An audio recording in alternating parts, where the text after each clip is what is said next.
In Karunji. Josephine Karunji, thank you for watching.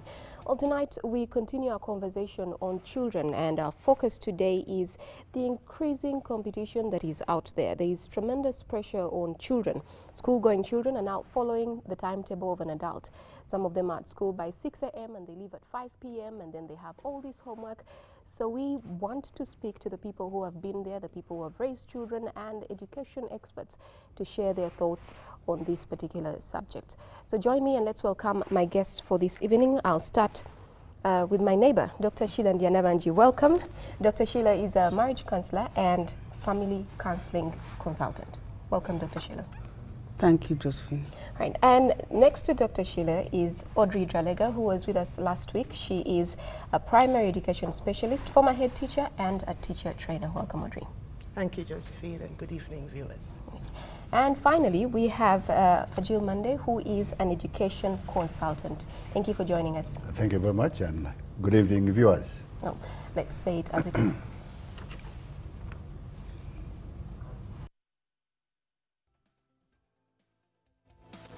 Is brought to you by Sparkle Saloon. Professional, affordable, and quality services. So let's start off. Children are going to school at 6 a.m. First of all, is there anything wrong with that? Well, anybody. Yeah. It's a conversation. I think it would depend on when they finish. It's about duration. If a child goes at 6 a.m., I would think that 5 hours would be enough, and I'd expect them to be going home at lunchtime. But what age are we talking? So let's say P6, P7. I don't think there's not really very much difference. There's only a certain amount of time that you can concentrate. And I understand that it's difficult for parents to collect children at certain times of the day. But I think that what may have happened is that the school day has been lengthened and lengthened to accommodate that and to accommodate the fear that children won't do well enough in examinations unless they have lots of time in school. There's no evidence that it makes any difference. Dr. Sheila. Maybe something which I didn't say about my background. I've worked with mental health for the last 25 years. And we've been looking at the mental health of children. We are getting many, many more children getting mental health problems, which are interpreted by educationists and parents as children misbehaving, who don't want to study. Some of them actually, their performance is affected, because it is not just about the number of hours they stay in school, but any healthy adult needs a certain amount of sleep. And most of these children in primary school need more hours of sleep, because an adult needs 7 to 8, but those children maybe need 10 hours of sleep. So by the time they go home and do their homework with the parents over their neck, making sure they finish and sign, and then they sleep maybe at 10. What time do they wake up for the children, for the parents to beat the jam? So school may start at 6, but children wake up at 5, at 4:30. So these children are not getting enough sleep. This is extremely dangerous, not only for their mental health, but for their physical health. No wonder we are getting younger and younger ages, getting more diseases at an earlier stage. It is because the body is being deprived of the natural need for sleep. So I cannot say it is right for them to go. Yeah, of course, we are speaking about competition, increasing number of hours spent at school. But of course, we must be conscious there is increased competition in life today, and we need to take note of that. But the question is, what do you do with the children when they are with you? Yes, children, I have known schools which are even doing examinations at 4:30 in the morning. One time a student rang me up and said, Mr. Mande, the supervisor was dozing and we were also dozing. So really, I think it's a madness. Yes, there is the excuse. The parent must wake up early enough, drop the child, cut through the traffic jam, and then reach the office also. But still, it's a madness one way or another. But I think the biggest problem is all those hours at school, what is the child doing? The child is simply seated down, the body is disintegrating, the mind is disintegrating, the child is not speaking anything, the body is not moving, they are just listening to the teacher and doing examinations all the time. If not 85% of the time. I wish there was a creation. You increase the number of hours, but then vary the activities which the child is carried through. Activities like co-curricular activities. Now, 90% of the schools are not doing co-curricular activities. It's all cram work, mental work, listening, no moving, and the sign is keep quiet all the time. I have seen a report where somebody reported that actually we are increasingly getting dental decay, because the children hardly open their mouth inside.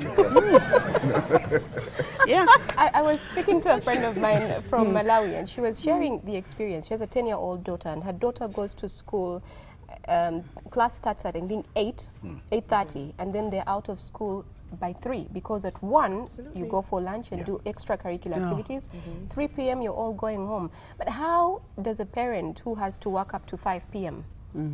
then deal with, I have to find an excuse to leave work to go and pick a child at 3 or at 1? I don't think that is a big problem, because as we say, the child can remain in the school environment, but doing what? They can play football, they can do debate, they could do even some gardening, because we are saying we are an agricultural country, but can our children even? Yes, they said the children should go to agriculture. Have you exposed them? I think the biggest, so there are many things they could do, even if they remain in the school environment until the parent comes home, but not sitting in the class. I mean, I have a grandson, he does the homework in the class, so he doesn't even rest, because he sees he has to wait for the parent, so he has to do homework in the class. So class continues up to about 6. Exactly. There's a friend of mine whose child in P7, her legs swole up because of the amount of sitting she was doing. There's no way that's going to be healthy. There's no evidence that those lengthy hours produce better results. The generation that I am and that my colleagues are, we went to school for shorter hours, and we were allowed to be children. And yet, if you'll see the difference sometimes between this generation and children that are coming out of schools now. There are schools around the world that have very short hours, and they're achieving it to a far higher level than the children that are going to school for 10, 11 hours a day. It's a form of abuse, I would say. It is, I think, I agree with you. It's an absolutely big abuse to the children. If you keep a child silent all the time inside the classroom, And if you keep a child stationary and not moving, you are simply dehydrating the body, you are just killing the body. These days I use the word, the children, instead of growing and blossoming, they are shrinking mentally, emotionally, and physically. You get me? So, may I think that, of course, the National Curriculum Development Center had come out with the secondary school curriculum, where the children were going to be at school for a shorter time and use part of the hours in the afternoon to do co-curricular. But that curriculum has not yet been completed, it has not been approved. I wish we could move in that direction, but I think the most important thing, what do you do with the child while they are with you? I can tell you right now authoritatively that 95% of the schools don't even do PE. They don't. They don't do physical education at all, although it is government policy, a certain number of PE lessons to be done. Co-curricular activities are thrown out of the windows. Do they still have the fields to do the PE? No, some but even you can those use who have, fields, but you can use the room. Even here, you can do physicals. What about homeschooling? Oh, homeschooling, I think I've got a big problem. Homeschooling is good, but let's separate. When I help my child to understand, learn better at home, that's not the typical homeschooling we are talking about. Homeschooling means you remove your child from the social system and bring the child and teach them at home. The biggest problem there is isolation from the community. Yeah. And it's very, very dangerous. I mean, we all bring up our children so that they go out there and fit into the world, not to just remain in the perimeter walls of our homes. The children need, it is healthy for them to have interaction with other children, because these children are not going to develop the other skills, the skills of, of sharing, managing anger, listening to other people, knowing other people have opinions, making friends, because the friends we make in school support us through life. And, being able to even deal with authority. Because if there is the parent only, the child needs to know that they can respect authority from the school system and discipline and so on. So I don't believe in homeschooling because they may learn the academic, but these other skills, social skills, the soft skills which they need to be able to survive in this hostile world, they will not be able to develop them. Audrey? I think it takes a very special kind of parent to be able to homeschool. It's very intensive, and I think that sometimes people do that as a last resort. They have tried one school and another, and they're not finding what they want, and so they're resorting to homeschooling. When we moved from one side of a city to another, I tried to homeschool my 3 children under the age of 5. I think I lasted about 2 weeks. And I often used to say to parents, I can manage 400 of other people's children, but give me 4 of my own, that's a problem. It's a very different dynamic. And of course I agree with Dr. Sheila, the social aspect is very important, but I wouldn't fall cleanly on one side or another saying homeschooling is great or is terrible. I think it depends on the circumstances, the values of that family. I know that there are lots of homeschooling families that go out of their way to create social connections for their children, and people tell me that their children come out far more confident because they're not having to compete. Whether they're competitive, I don't know, but they're not having to compete in a classroom for attention. If we're looking for solutions to this number of hours that, and we're avoiding the jam, we're avoiding all of this time, is boarding school for primary school? I don't think so. I disagree entirely with boarding school for primary. I'd say amen. Because parents must do their work. You cannot relegate your parenting to the teachers. This is a boarding school, they are busy, they get this matron maybe who also has very many social issues, and the children are thrown there. And the first years, these years of primary are extremely important for coming up with the kind of person you want. So if you have a family and you do not have time to pass down your values, even the little time you spend with the child, when you are picking them from school, when you are discussing homework, at the dinner table, those moments are extremely important for passing on values, for building the confidence of your children. That's when you should let the children open up, those who are hurting. So relegating your parenting skill to another person, nobody has time for you. They have their own children, and they'll spend time with their own children. And these children will end up traumatized, and they grow up, and they will not have, and when you grow like I am now, if you didn't invest in showing love to them and being with them, they have no business with you. And then you start crying that you want them to come to you, and they won't come, because where were you when they needed you, when they were in primary? You are working to bring to give them pocket money. Yes. No, I think in other countries, actually, boarding schools are for children with problems. Call them mad people.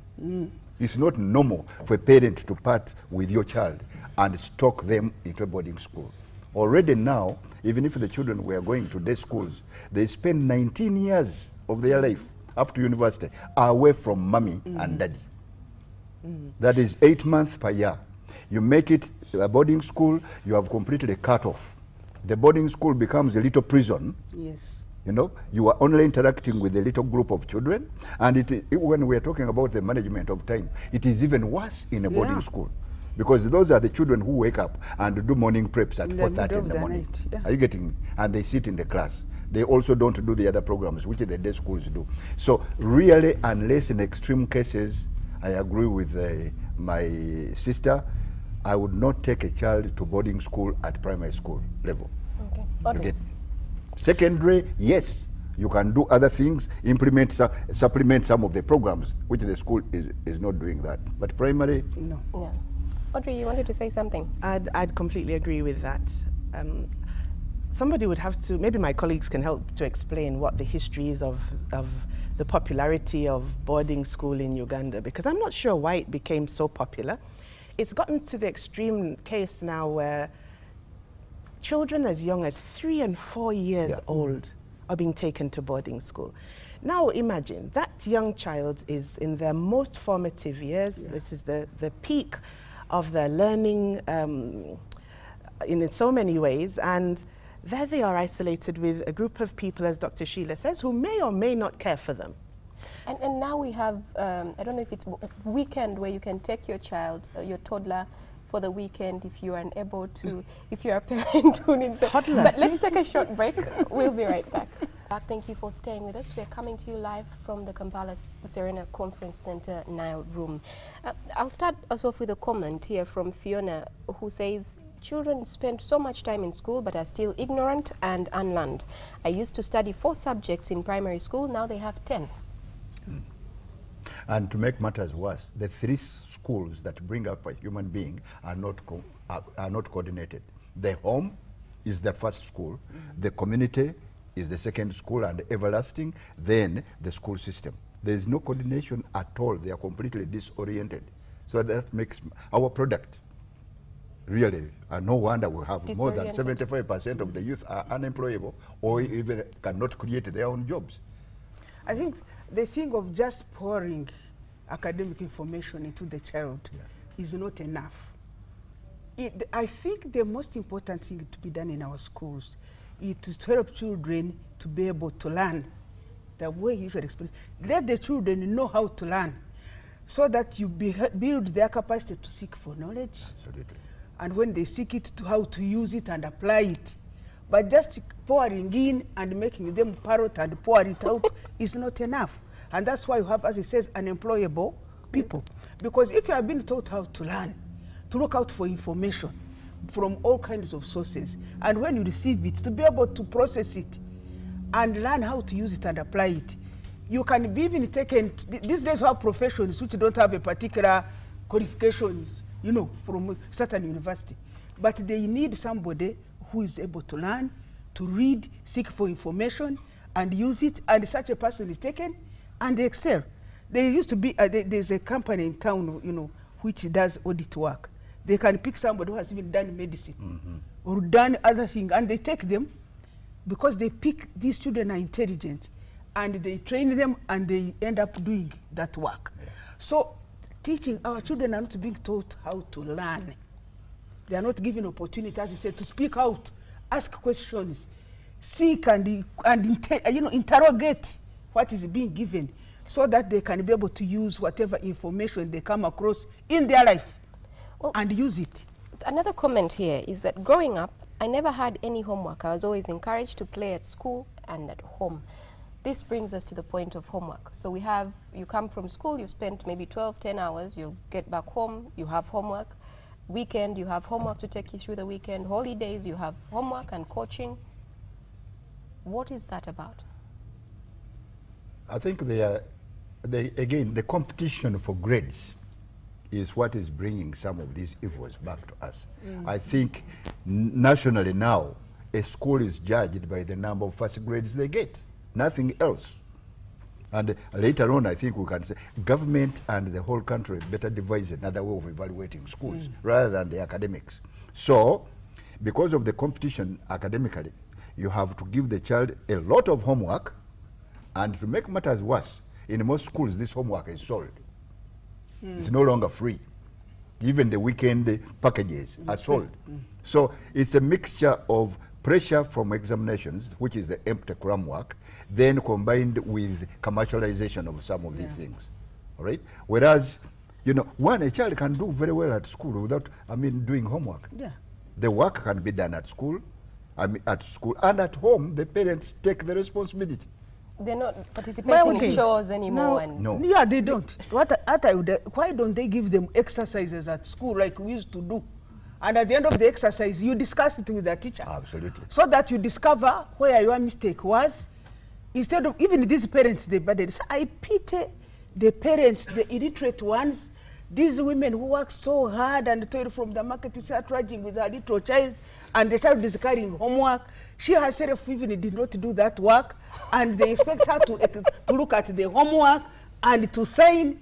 Really, it is extremely unfair, and I think government needs to stop that. Let them give children exercises and discuss them at school, because the teacher is supposed to know the subject. Some of this new information, the old parents even don't know. And then you expect them to mark the homework and then to sign. I mean, it is absolutely meaningless and painful to both the parents and the child. You remember last year, I think 2016, Uganda National Examinations Board came out with a finding from research that more than 60% of our school teachers cannot set a test on their own, which means that the average teacher in the classroom cannot do their own assessment, so they cannot create these other exercises on their own. It's a good way, but how does somebody who cannot set a test actually create an activity upon which to assess a child? So the teacher is the 70% completely ignorant. The only code is duplicated examinations. Do examinations for nursery, for P1, weekends, and so on and so forth. That's what it is occupying. We need to break that. So I think the urgent matter, we need to retrain these teachers. Instead of keeping the children in the school those hours, let's keep some time at the end of the day for retraining these teachers, because we are not going to manufacture new ones. So the teachers should be in school for the last couple of hours. To be retrained and given, you know, given update their knowledge. Yes, Audrey. Because we can't produce new ones. Audrey, I how to get a word in edgeways between the two. Okay, now I hardly know where to begin. The selection of teachers is really important. Engaging teachers in a notion of where you want your nation to be in 20 or 30 years' time is exceedingly important. Sometimes we look at the symptoms of an underlying disease and we put sticking plaster on it, and we say to the patient, okay, now we've stuck something on you, off you go. The fact is that, first of all, in primary education, there are lots and lots of extremely capable people in this country that would never consider going into primary education because they think it's beneath them. They're creative, they're capable, and they don't consider primary education. Now, one of the things that I've set myself to do over the years that I was head teacher and now is to look and select people who are creative and intelligent and capable, and to put them with the youngest children.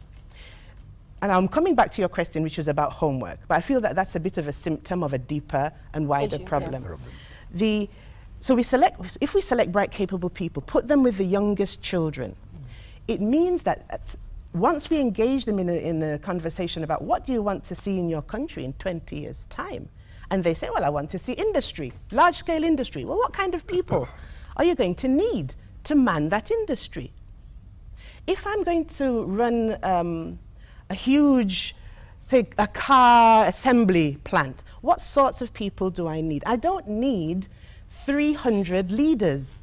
I need some leaders, and I need some other people that pay attention to detail, that know how to complete a task, that are passionate about doing something well just because they can do, not because the manager's watching them.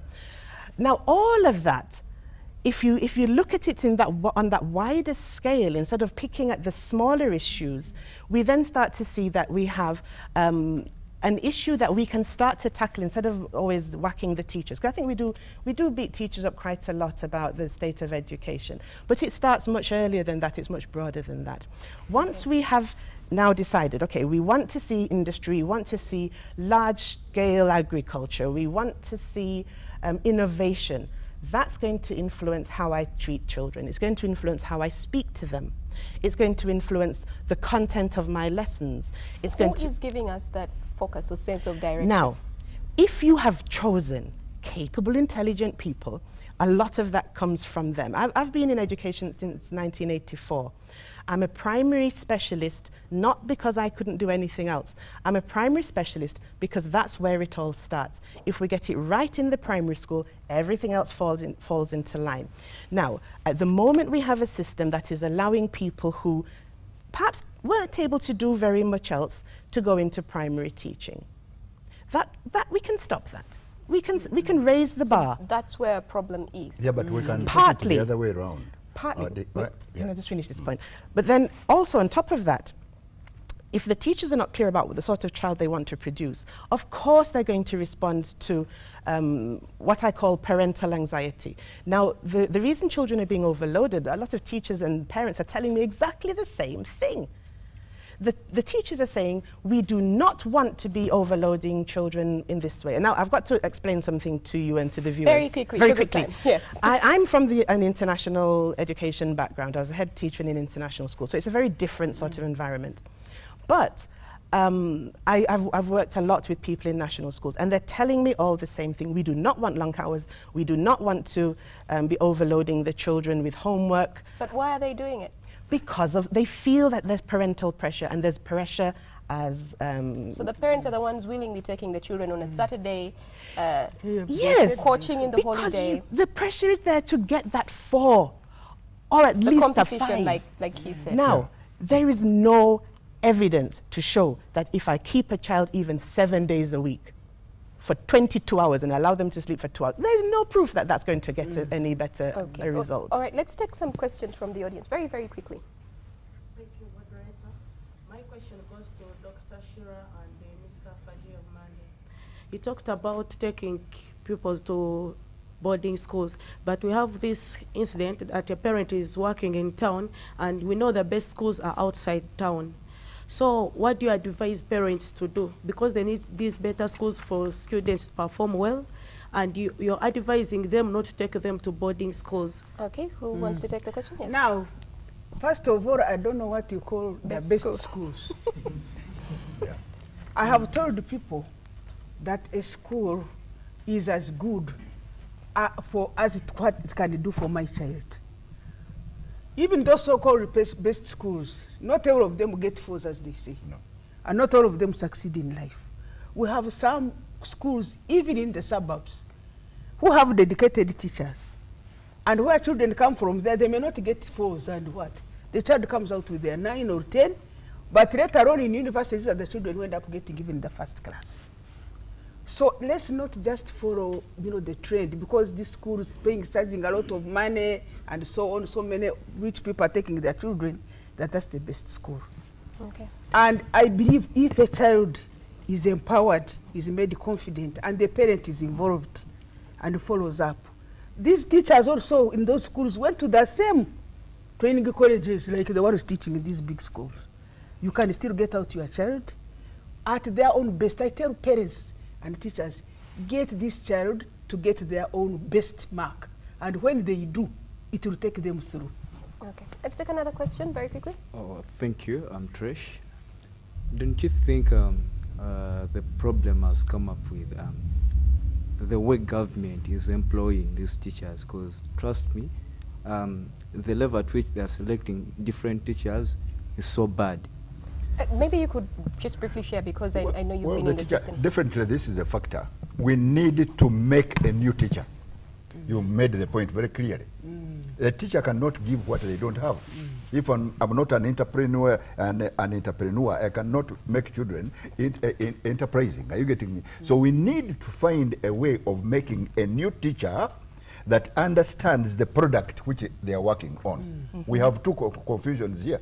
Most people, as a country, we have not defined the product we want out of our primary school or even the secondary school, even at the university. The moment you don't have that I want this young person, this young lady here, looking like this, operating like this, communicating like this, you will not devise ways of teaching them in the class. 2, you will not make the teacher learn the things that will make them do that. You will just train them, churn out people. You churn out teachers who just finished the senior 4 the other day. They are at the senior 4 level. They have not added the value. They go to meet the similar children. So confusion upon confusion. Okay. The final question. Yes. Thanks, moderator. Very quickly. Still, my question goes to Mr. Fajir Mande. That since charity begins at home, should the curriculum reduce the hours of studying at school? Yes. But are the parents at home to actually continue the work at home if the children are allowed out of school? Yeah, but you see, we need to revise. The purpose of a program like this is to make a parent understand that they are the first makers of their children. The primary school teacher is helping you. The child is made in the first 8 years of life. That's when the brain is being wired. That's when the emotions are being learnt and unlearnt. That's when the body is trained. Are you getting me? So the parent must understand. So even when you are selecting the school, You should select a school that will fulfill what you desire for your child. Okay. Why do you go to a school which is 15 kilometers away from your home? Because a neighbor has taken his child there. You know, we have this copycat mentality also. People's children are going in that school, so my children will go in that school. People have started homeschooling, I'm going to start homeschooling. Look at the reality. Okay, well, let's continue the conversation after this short break. Center Nile room. I'm just going to run through some comments on Twitter, and I'd appreciate very quick responses. So I'm going to start with, oh, where did her comment go? Nyana Kakoma says, I think homeschooling is misunderstood. The parents get out of their way to make sure that the social aspect is dealt with. I think I'd answered that. Okay, just briefly, if you could, run through for her. Well, I think I'd already stated that quite a lot of homeschoolers will go out of their way to create social lives for their children, and some of them even send them into other schools to do PE, music. Yeah, I think she's right. It is misunderstood, but sometimes it's not controlled. So it's very hard to tell what happens from one family to another, and that's the danger. That they may be excellent people doing it. Okay. I think the children should learn from a natural environment. That's even if they get out of there. I mean, they are trying to create a situation. But when you go to a school, it is a natural environment. Today you quarrel with this one, then you are happy. Another time, then you are. We should let the children learn to cope in a natural environment. But if they are sort of shielded, when you let them out, what happens? Okay, another question comes from Trisha Twasiman. She's saying, who is responsible for keeping these schools in check when the ministers of education also double as school owners? I don't know about that, but well, that's the question. I think who is responsible? Overall, yeah. The Minister of Education sets basic standards. There was a time when there was a big document by the ministry where we had basic requirements and minimum standards indicators. So the ministry, through its commissioners, and then for primary school, the district inspectors of schools and the district education officers are responsible. Plus, of course, the management committees of the schools. Okay? Now, about the question of people who own schools and yet working in definitely there is likely to be a conflict of interest. The idea is somebody is running his own schools, therefore they have a good experience.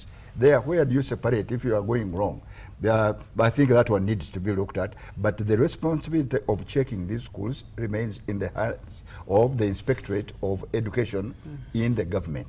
Okay. Plus the district inspectors of schools. I was trying to find another tweet where somebody was talking about now a distinction one, is at 95, 98, where in my day I think it was at about 85%. What is happening with that? How do you get how is everybody expected to get a 98? I think it is unnatural, because according to science we have what we call a normal distribution. In every community, there are the geniuses, then there's a big group who are average, then there are a few outliers who are not doing well. But even those, they have their strong areas. That's why I say if there were games and so on, maybe they excel there in the extracurricular activities. So to expect that, a few children can get that 98. But if you are going to judge a whole country, all the schools, to expect so many of those 98, I think it is an abnormal expectation. That's why even at the university you can't have first grades coming in such a big number. Where that system is produced, there is a weakness. There is a craze now for first class, a craze. I call it a madness. We are using nothing else to measure the performance of children. Parents are not using any other measure. Inspectors are not using any other measure. Everybody is using the grade. So the hyper for first grades and increasing the marks will go up until maybe our children run mad. Okay, well, and speaking about that, there's a question that's coming in. Dr. Sheila, at the beginning you spoke about the health concerns that come from the sleep deprivation. And I think it would be something that is important for us to talk about as we wrap up. Actually, I had talked to the child psychiatrist, because I'm head of mental health in the Ministry of Health. I have, now we are training many of them, and one of the things I've challenged them is to write a memorandum to the Ministry of Education, because the children are being denied normal growth. No wonder by the time they get to university they are xeroxing. They are tired of school. They hate school. For me, when I went to school in primary, it was fun. I was going to meet my friends, study, but then there's playing, there is what. But now it is no longer fun. It is like a punishment to go to school. And you force them in primary, you force them in secondary. When they get to university, you're not there to force them, so they don't go. And I talk to many students, both secondary, university, and primary. The collective answer you get, Mr. Mande, we are stressed. And I want to repeat, the bodies of the children are completely idle and disorderly. That's why when somebody finishes senior 6, he doesn't know even how to walk. Because, have you watched them? Watch them. Are you getting me? Somebody's just lumbering, he doesn't know how to carry his body parts. Are you getting me? So the body is completely fatigued. It is not allowed enough activity to grow and learn new skills. The brain itself is not practicing, and the emotions are not trained. So the classroom has become a killer situation instead of something that is creative. Okay, but speaking of creative, I'd like us to give, in our closing remarks, creative ways we can manage the biggest situation that you think that we have. Well, So first of all, let's yes. begin by training the teachers. I'm a teacher trainer, an expert, and I've been training people since 1972. We need to retrain the teacher to get a new teacher, to get a new child out of the school system. Number two, we need to increasingly look inside the classroom, not at the school gates. I have said elsewhere that the country is facing a crisis. Now, people are looking at schools outside, not inside the classroom. Let us focus on how our children are being taught. Number three, let the teachers increasing children activities. Dull children seated there will not learn and will not develop. And then for the parents, let us expose our children to practical work instead of leaving them in the hands of house girls and house boys. I would. Oh, and this is, sorry, Audrey, Go ahead. this is for a child also, maybe P6, P7, so that we are also considering PLE and all of those big exams that they're going to do at some point. Now you see, my children achieved very well in school. My son, one of my sons, got 100% in a physics exam. Some years ago, there was some research. The heads of some Fortune 500 companies were asked, what are you looking for from graduates? These are multi-million-dollar companies around the world. Nobody said, we're looking for someone with 100% in physics. No. None of them said that. What were they looking for? Number one on their list of must-haves was integrity. Yes. Integrity. In that same batch of must-haves, the ability to work with a variety of different people, the ability to communicate well, being able to throw ideas into fresh combinations, the ability to think beyond the current problem and look for solutions. Now, we are very good at naming problems. We need to look at how do we actually look for solutions. And that is my question to you. Now, very quickly, Audrey, because of time. It all comes back down again to things like how do we select and train our teachers, as Mr. Mandy has said. There was a little boy who came into school once, and I'll never forget him because I met him in, I was going to say the name of a shop then, but I won't. I met him in a supermarket about some months ago, and he came up and he gave me a big hug. When he came into school, he was folded up in himself. He couldn't look at me, he couldn't answer my questions. And his mom was really straining to afford the school in order for him to be able to have that opportunity to open up. Within less than a month, he was walking down the corridors, meeting me by looking in my eyes, and he was very conversant. Now the thing was, that sort of opportunity comes by creating a more conducive learning environment. Yes, Dr. Sheila, just very quickly. Very quickly, parents, do not produce children if you don't want to give them time. So even when you talk about family planning, it is not about the money. Are you going to sacrifice time to look after these children and be with them, at least for primary school? For goodness sake, children will grow and go, and we'll even start calling them like now I call them, come and see me on Sunday. So look after your children, invest in these children, give them the skills and the values so that you can have a well-balanced child. As for schools, allow the children to do their best. Give them a place to put down on them. And for government, I'm going to remind my child psychiatrists, government must care about the mental health of the children of this country. Otherwise, we're headed for